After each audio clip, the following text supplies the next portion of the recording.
بسم اللہ الرحمن الرحیم۔ السلام علیکم ورحمۃ اللہ وبرکاتہ۔ قرآن مجید کی صورتیں اور ان کی فضیلت۔ سورہ فاتحہ۔ سورہ فاتحہ اللہ تعالیٰ کے غضب سے بھی بچاتی ہے اور سورہ فاتحہ قرآن کی سب سے پہلی سورہ ہے۔ اگر آپ کے جسم میں درد رہتا ہے، سر میں درد رہتا ہے، تو سورہ فاتحہ کو کم از کم 3 مرتبہ پڑھ کر درد والی جگہ پر دم کریں، انشاءاللہ افاقہ ہوگا۔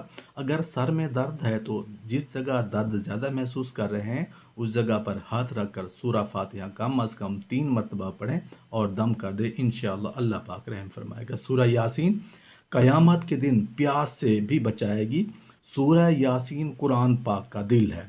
صبح کے وقت اور شام کے وقت سورہ یاسین کو باقاعدگی سے پڑھنا رزق کی فراوانی کو لاتی ہے، گھروں میں خوشحالی، کاروبار میں برکتیں، رحمتیں، وسعتیں لاتی ہے۔ سورہ اخلاق منافقت سے بچاتی ہے، اس کو تہائی قرآن کہا جاتا ہے، یعنی اگر اس کو 3 مرتبہ پڑھ لیا جائے تو پورے قرآن پاک پڑھنے کا ثواب ملتا ہے۔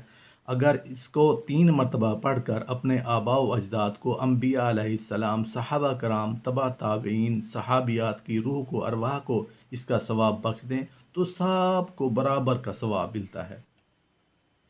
سورہ کافرون موت کے وقت کفر سے بچاتی ہے۔ سورہ فلق حادثوں سے بچاتی ہے۔ اگر آپ کہیں سفر کے لیے نکلے ہیں تو سورہ فلق پڑھ لیا کریں، انشاءاللہ اللہ پاک حادثوں سے، مصیبتوں سے، پریشانیوں سے محفوظ فرمائیں گے۔ سورہ ناس وسوسوں سے بچاتی ہے۔ مختلف احادیث روایات سے ہمیں یہ معلوم ہوتا ہے کہ سورہ فلق، سورہ ناس صبح کے وقت پڑھ لی جائیں تو اس دن کے حادثات سے، اس دن کے وسوسوں سے، اس دن کی پریشانیوں سے اللہ تعالیٰ بچا دیتے ہیں، محفوظ کر دیتے ہیں۔ اگر سورہ فلق، سورہ ناس کو شام کے وقت یعنی مغرب کے بعد پڑھا جائے تو اللہ پاک اس دن رات کو ہونے والی پریشانیوں کو، مصیبتوں کو دور فرما دیتے ہیں ان صورتوں کی وجہ سے۔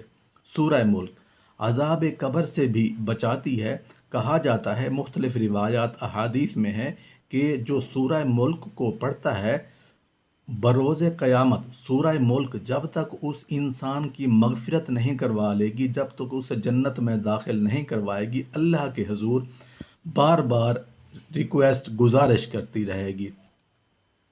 سورہ واقعہ فکر و فاقہ سے بچاتی ہے۔ اگر سورہ واقعہ کو مغرب کے بعد پڑھا جائے تو گھروں میں خوشحالیاں آتی ہیں، پریشانیاں ختم ہوتی ہیں، فاقہ ختم ہوتا ہے۔ سورہ کوثر دشمنوں کی دشمنی سے بچاتی ہے۔ سورہ مزمل زیارت نبوی صلی اللہ علیہ وآلہ وسلم کے لیے مجرب ہے۔